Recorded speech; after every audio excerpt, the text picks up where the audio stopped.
Morning, everybody, and welcome to this month's Strategy Cafe. Really pleased to have Matt Rogan with us this morning. I'm going to introduce you to him in just a second. Really pleased also to have some new subscribers on. I hope you really like it. So for those of you not familiar with the cafe, it's our way of connecting with you to help share insights into leadership. There's lots of books on leadership, and one of my views is you can learn a lot from those. But I mean, in reality, leadership doesn't, it's one of those things where you have to deal with things that happen to you in the moment, and some of those moments come at you in an unexpected way. So, real leadership can be unexpected, and the insight around how to handle situations like that, I think, is really valuable. So, one of the purposes of doing this is to bring you those insights from successful leaders, and it's a nice way to help you understand leadership and growth options and to share our thinking. As always, really pleased to hear from you on suggestions for improvements or for people who you'd like us to interview. Don't forget that you can ask questions on your side panel. You should see towards the bottom half of the side panel, there's a questions area. Post your questions up during there as we're chatting today, and we'll have a look at those, and towards the top of the hour get an opportunity to ask Matt some of your questions. It'd be great to have some questions from you as you're listening in this morning. So we're going to come to Matt in a second, questions and summary, and then close. Hopefully we'll be finished just after 9 a.m. this morning, sort of 9:05, 9:10, something like that, once we've wrapped up. A little bit on forthcoming attractions. So those of you who haven't seen it yet, our next Leaders Forum is coming up on the 6th of November. It's 3 till 6. It's a peer learning session. We're delighted to have two prior Strategy Cafe interviewees, Richard Metcalf, who is CEO and founder of ARC Solutions, which is an award-winning fintech, and Russell Earnshaw, who's been with us a few times. He's a fantastic rugby coach, ex-RFU coach, ex-Sevens player, ex-Premiership rugby guy, really sort of divergent thinker and a really fantastic coach. They're both coming, and we're talking about the myths and legends around high performance in teams. So there's lots of rubbish talked about that, and lots of pitfalls and difficulties. So it's a good opportunity to get together and talk about, when you get that magic really going in your teams and how to do that.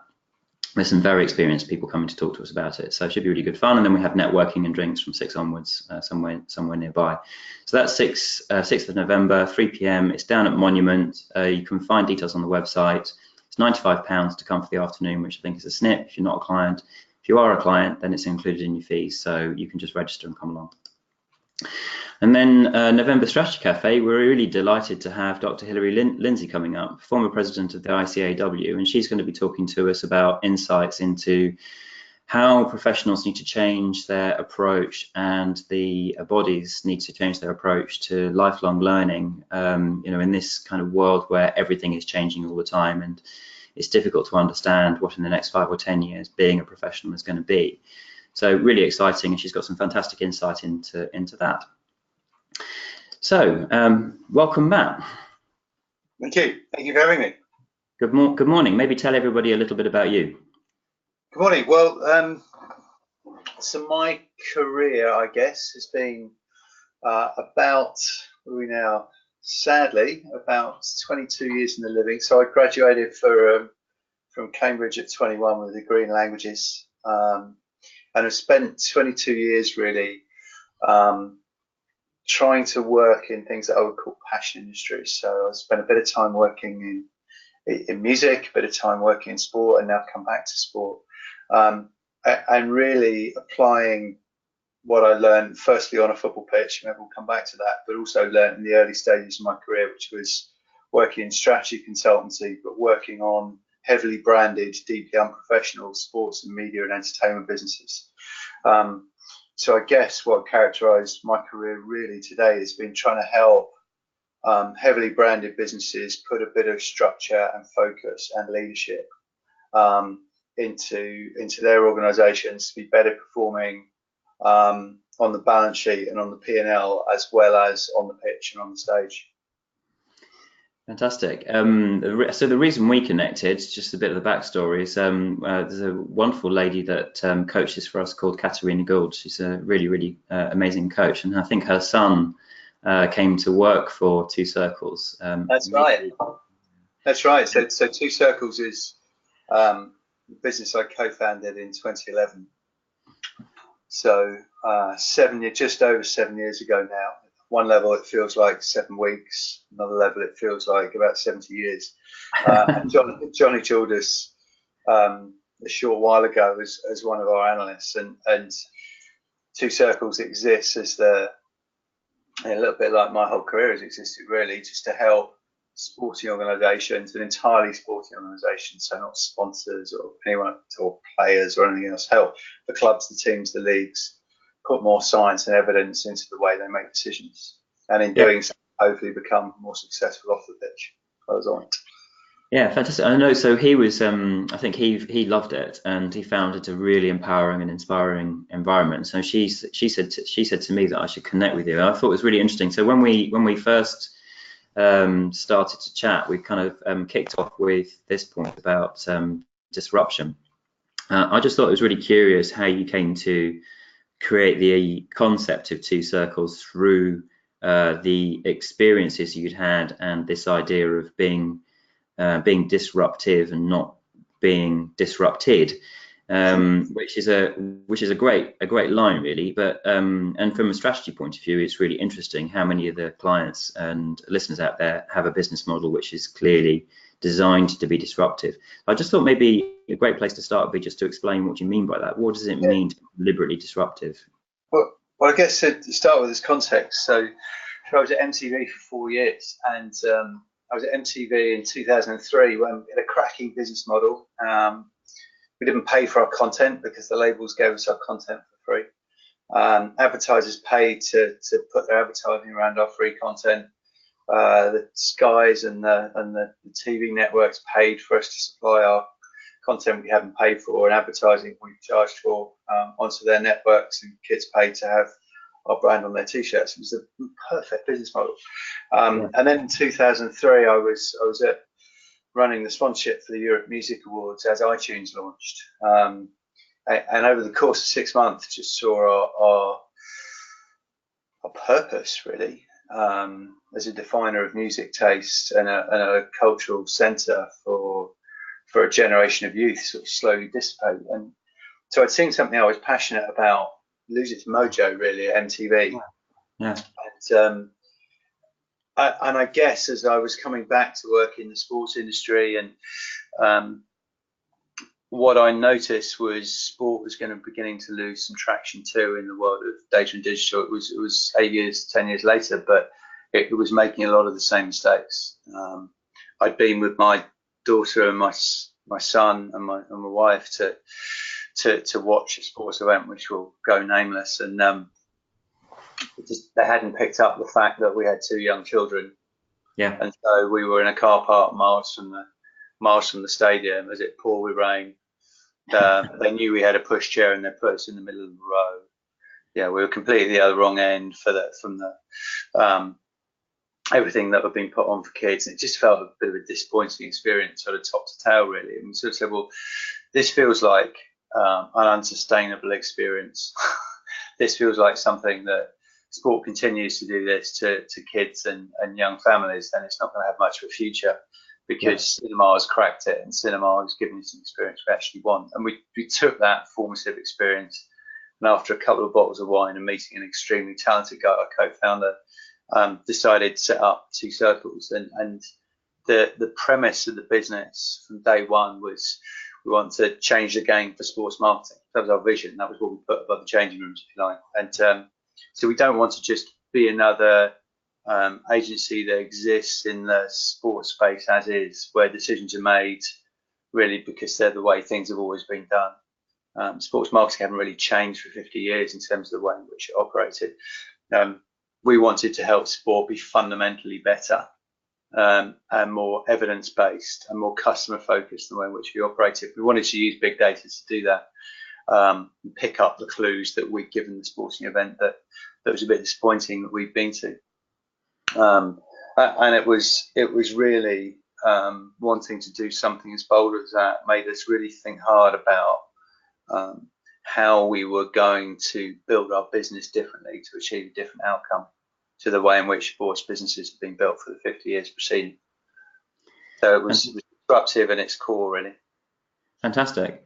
So I get that. So I get the why. So the why is because you had seen. I mean, there's two things in there, aren't there? One is you'd seen, business that you were in sort of slip away, and the other is just the experience was so poor by contrast with. I guess what you're talking about there is other places where people get an experience, which is a different space, but it's a complete crossover.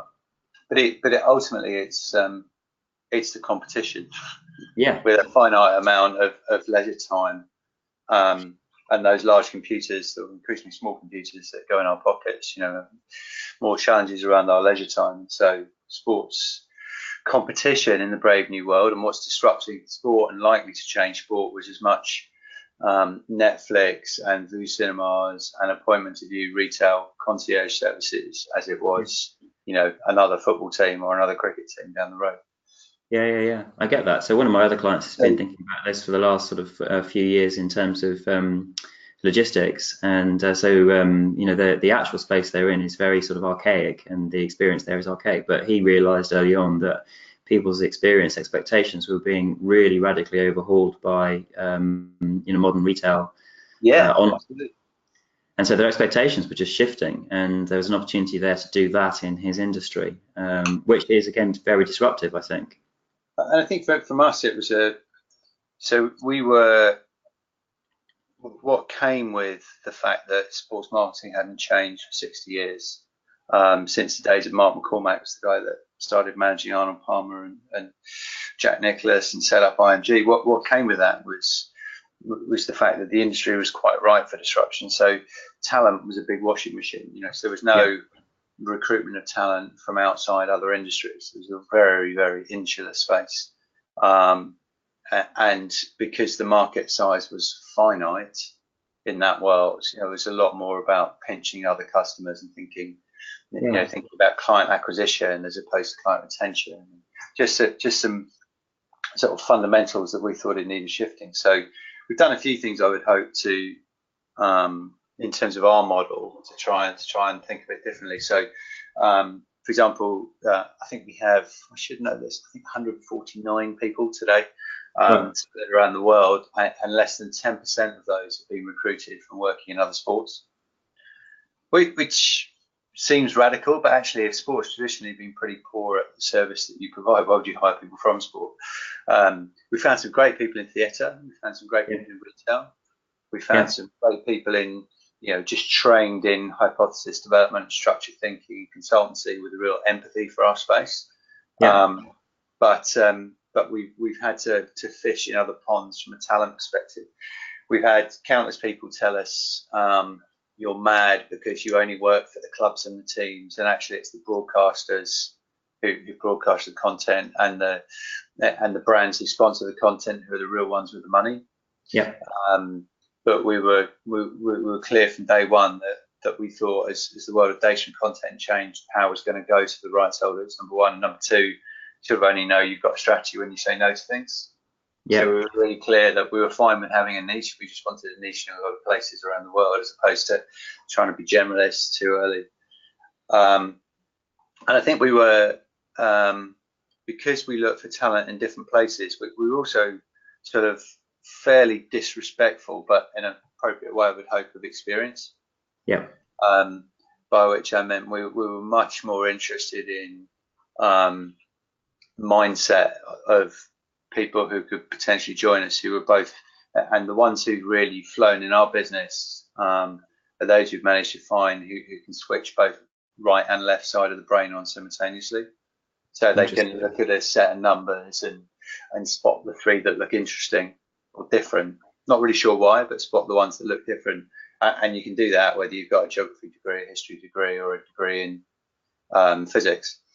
But also have the right brain empathy and understanding, that if those three are as controversial or toxic or as game changing as you suspect they might be, then you need a hunk of emotional intelligence to change an industry um, as a result of your findings. And so that right brain piece has been really important. And I think, to be honest, I think sports quite lazily hired people because of the experience on the CV for years without really thinking about the way in which any individual might change your organisation.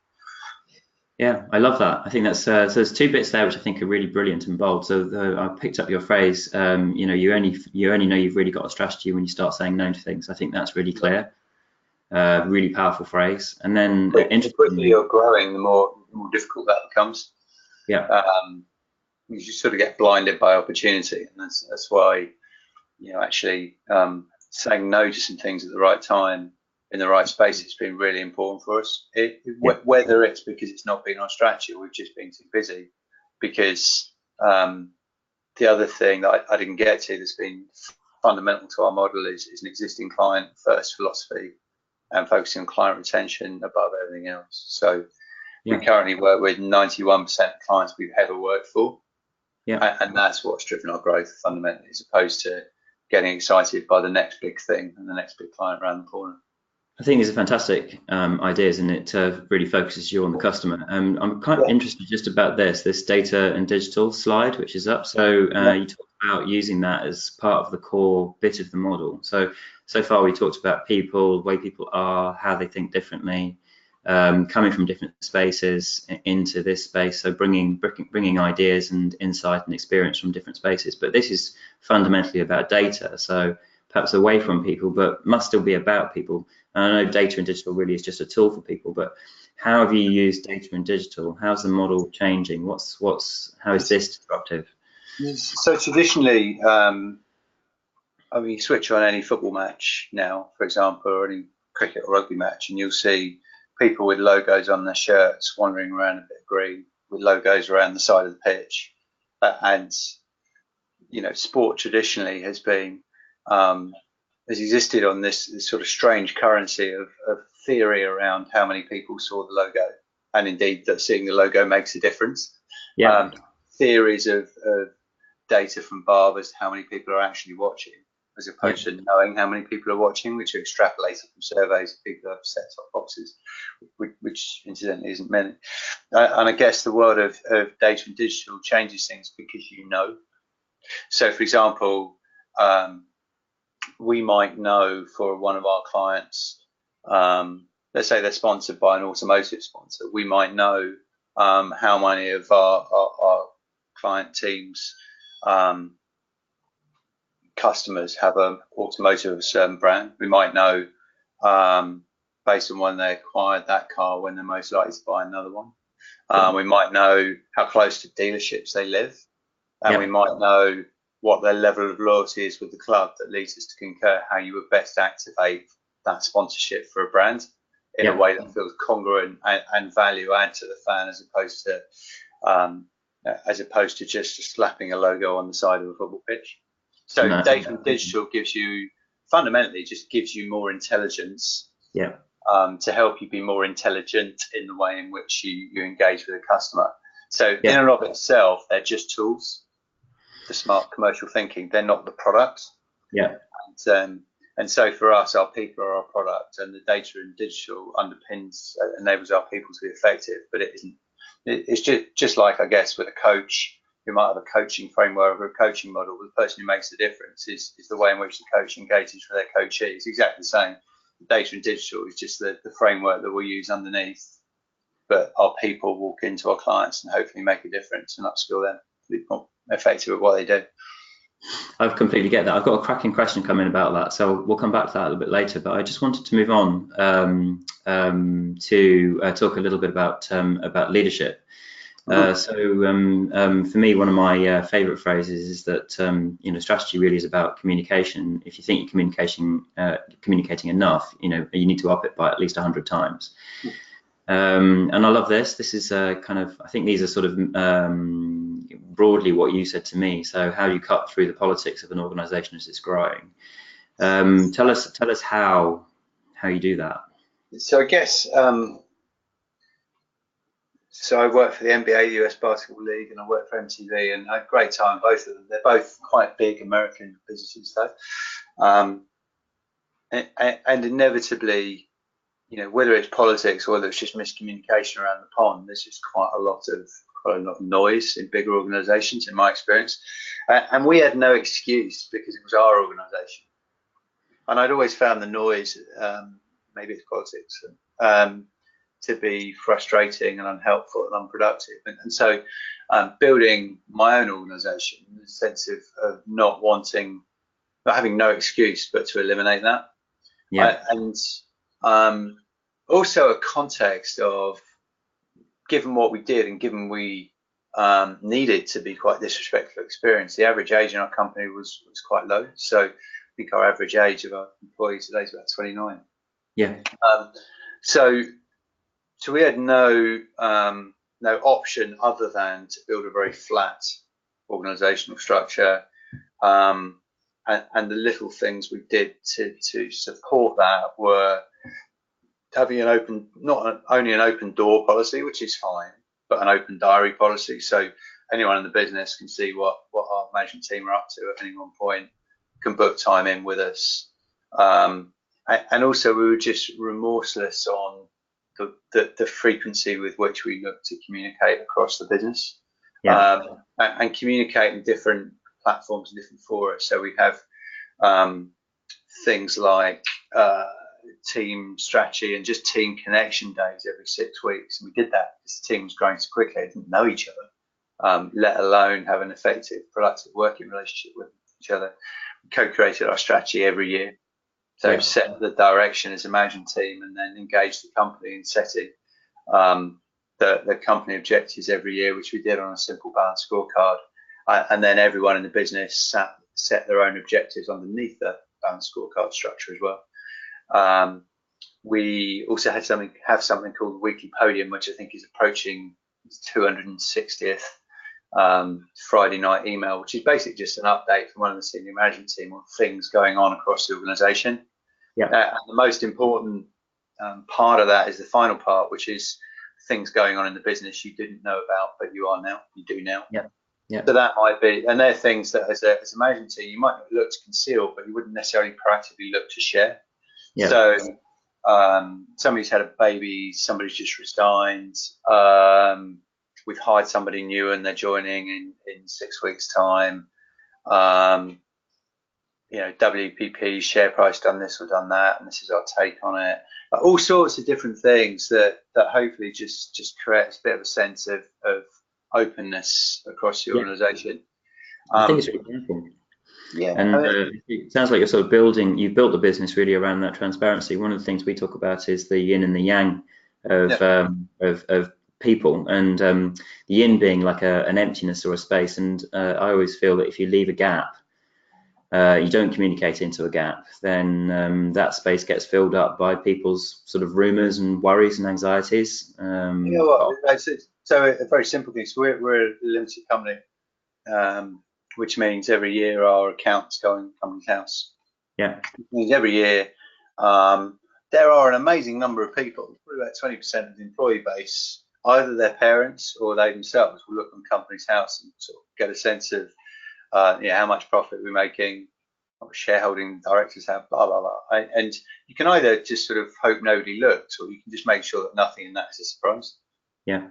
And so, we'll communicate around how we're doing from a revenue perspective, how we're doing from a profit perspective, and be really clear around what we use the profit for. Yeah.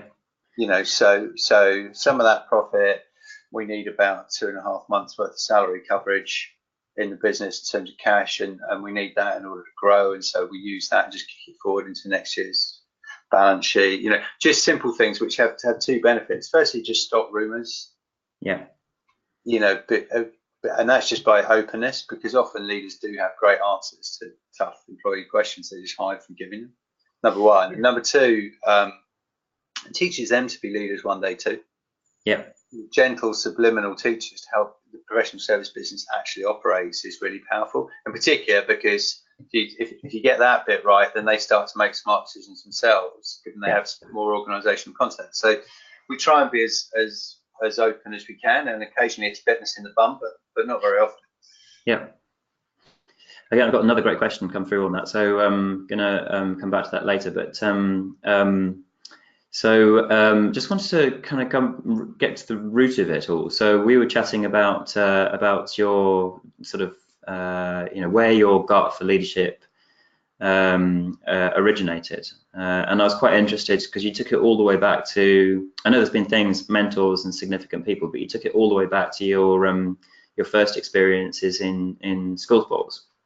Yeah, so I guess it's funny actually. My son's just gone to secondary school 3 weeks ago, and I guess it was about this time, 30-something years ago, that for no real apparent reason I could discern, the PE teacher, a guy called Mr. Whitby at my school, came up and told me I was going to be the captain of the football team. I hadn't captained anything in my life, I only played for Cubs.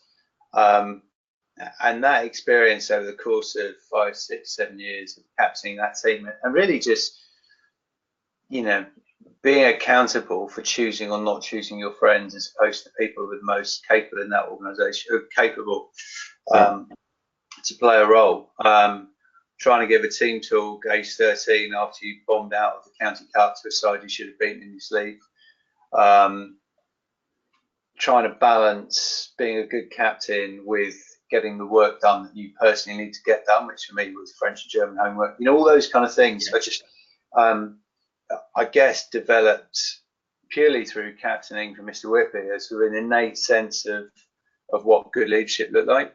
And he was fabulous in the way that, he very rarely said, don't do this or don't do that. I knew what a right eyebrow raise meant, but he very rarely said no. Yeah. Just coached me well and got me to consider, what a smart thing might be to do at any one time.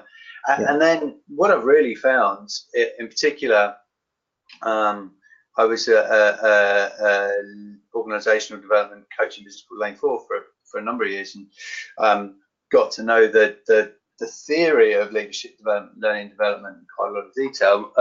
Really, there was nothing there that I found that was particularly new. It just gave structure and process to what I'd sort of learned on the football pitch, and become quite innate from a different field. And I'm sure it's no different to what people experience kind of being the lead violin in an orchestra at age 12, or trying to get gold level D.V., or having some personal challenges actually at a younger age. I was lucky I didn't have too many. But you talked about your tennis and feeling the pressure. Yeah, I mean, I'm a great believer that as kids should do something that enables them to be part of a team of people, whatever that might be, but also should do something that's quite individually focused. So, I remember double faulting on match point in the national schools tennis champs, and going on to lose in front of 25, 30 people at age 13. That's it takes some managing. It still makes my hairs come up on the end of my body a little bit just thinking about it now. And that's life, right? And so it's that ability to lead and manage a team, I think I learned on a football pitch, and that ability to manage myself through challenging times, and trying to keep yourself together on the outside, even when on the inside you're plain terrified, was from a tennis perspective. And they're things that, those kind of individual mental skills and team cohesion, team development skills, are things we try and focus on really hard in our training across our business today. So we focus on 3 strands of the training we give our team. So what we do, which is the hard transactional, structured thinking, hypothesis development, great presentation skills type stuff. In my experience, professional service firms just do that bit. Yeah.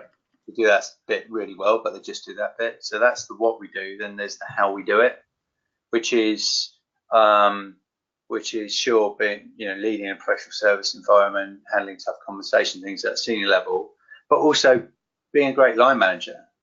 Yeah. If our average age is 29, that means we've probably got people 5 years out of university who are line managing, no experience in line managing, and so we need to help them get there. And the third thing we continually focus on is what we do, how we do it. And the third thing is in the market we're trying to disrupt. So making sure we're not we're not taking our frame of reference to the market as the frame of reference to the market that started 7 years ago. When we started, it was there 7 years ago when we started, but the market is changing, has private capital coming in, all those things happening today. That's the market we're still trying to disrupt. And so getting our team out into that market and talking about where that's going today is just as important as whether they can do QC columns on a spreadsheet, actually. Fantastic stuff. So I'm going to come back for questions in a second, but thank you very much. I'm just going to take a moment as we hit the hour to kind of try and do justice to summing that up, and then we got some questions, if that's okay. Yeah, sure. So just things that I've heard which I really like from there for lessons for everybody. So one is disrupting and not being disrupted and changing the model. Just a question from me out to everyone listening: do you really understand your business model? It's talked about a lot, but it's a specific thing, and I wonder if you know what it is, and I wonder if you know how to analyze other people's and how to design something which is disruptive. I really love that stuff about cutting through the noise. Cutting through the noise is Matt's phrase. I called it politics, but you know, really that constant communication, the different structures of communication, the transparency of that, the top-down and bottom-up approach. So we set corporate KPIs, but then we ask people to set their own KPIs underneath that, their own goals, and you know, trying to make sure that there's constant communication going on about things that are happening, so that there's no gaps, and keeping people clear about the point of the business, the purpose of the business, and keeping them out in the marketplace. And then probably with that, the training environment that Matt was just describing, which I think is also fantastic, the what and the how. And just this point here about whatever your dialogue around strategic alignment, you know, grow it by 100 times. It's probably too little. So talk more. What are the issues that prevent transparency within the organization? Just tackle them and get it out, get through them. Some really lovely other points. So building leadership experience early, the power of team leadership in school. I think that was really compelling story. And double faulting also. So the experience of pressure. I think the you know, the earlier the young people can have exposure to leadership and to pressure and handling it, the better, because that's who we are. It's not a good idea to take those things away from the kids. They need to learn it, because life is like that. Matt didn't really get onto this, but there were a few other occasions which he talked about how mentors, well, apart from the you know, the teacher right at the start with the team, but other mentors in life who just kind of give you a nudge and talk to you about what the right and the wrong thing is. So having mentors around you to help, I think, is really invaluable. And then there was another story that can come out today, which is about learning to teach. So Matt spent, I think, a year teaching English language in a foreign language arena, and just trying to understand, you know, there's the sort of lesson plan, but spending time trying to understand actually how to get on to the same page of each individual student, so that there was a connection, there was an understanding, there was a sense of personal meaning. So moving away from just telling people and into actually engaging and how to engage, which I think is a really key part of all of this. So some fantastic insights there. So a couple of questions. So one was really about data. The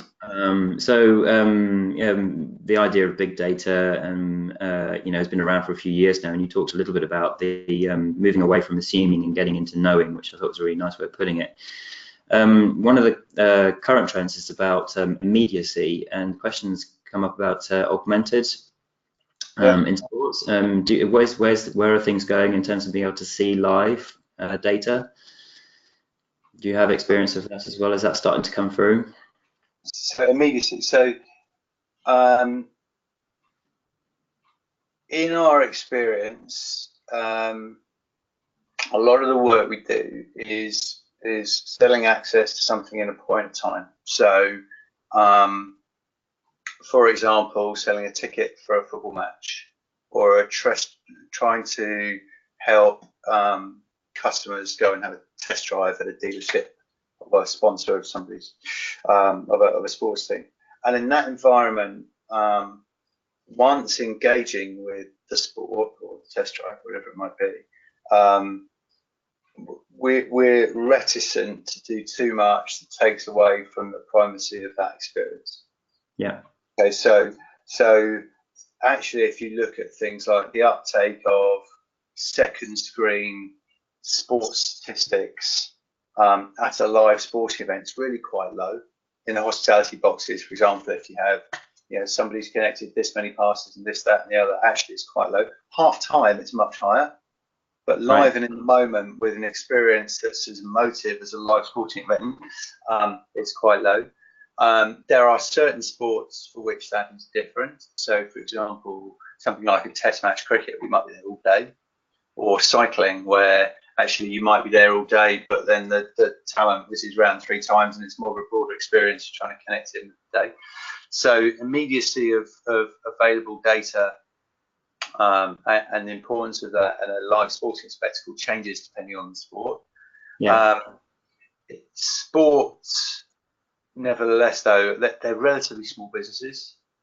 Right, so if you look at the turnover of, say, Everton, which is about the middle turnover of a Premier League team, it's the same as Topshop Oxford Circus branch. It's about 170 million quid a year. So they're not massive businesses. And so what that means is, in our experience, AI and kind of immediate live data amplifying experience is still very costly. As doesn't have enough benefit to merit 7-figure sums in the development of it for a specific club, team, or league. However, what it is changing at pace is the broadcast experience. Interesting. So I could go on for hours about that. I hope that's short enough. Yeah, no, it's really interesting. It's really good insight. The other one that's come through is a more of a leadership question about transparency. So where your organisation doesn't have that, if you are in an organisation where typically things have been more kept secret and not talked about, and the communication isn't good, is there a good way to overcome that? What's the best way to start to overcome that? So I had a really a fabulous boss at MTV, a lady called Gemma Newton, and what she was really good at was existing in a world where MTV Europe was part of MTV North America, MTV North America globally was part of Viacom, and so hoping you could get a line of sight between what we as our European team were doing within the context of a big media conglomerate in North America. We were never going to have a direct line of sight. But what she did a really good job of was, in the context of our team plans, coming up at the beginning of the year with a set of strategic goals that we could own, influence, and see our direct impact of. And so the way in which she shared and managed information flow within the context of what we could control as our team was brilliant. And so it set the context of being open with each other, clear around what was controllable and uncontrollable in our environment, and holding each other to account without necessarily setting ourselves an objective that any one of us individually was going to shift Viacom share price. So I guess it's a sense of just being open and clear and controlling what we control, and just being honest with what we couldn't as well. Yeah. Fantastic. So really good answers. Thank you very much. I feel like we could talk forever, and there's loads more to talk about. But it's time for work. So I'm going to say thank you, everybody, for joining in this morning and for listening. Thank you very much to Matt on behalf of everyone for really fantastic half hour, lovely, rich insight there. The video is going to be recorded. It'll be up on our YouTube channel shortly. Question back to everybody listening, just what's the one thing you're going to do to improve on your own leadership from today's session? So just think about that and do me a favor of just capturing that one thing that you're going to act on out of what Matt's shared with us. Don't forget, the next Strategy Cafe is with Dr. Hilary Lindsay, former president of the ICAW, on the 15th of November. Should be able to register online for that shortly. YouTube site is up, so just go and have a look on YouTube and look out for Alembic Strategy. You can find, I think there's 20 of these up there now. They're all fantastic, all very different, lots of different angles on how to improve your leadership. So go and have a look, it's all free. And today's recording will be up there shortly. Don't forget about London Leaders Forum. You can find out more about that on the website.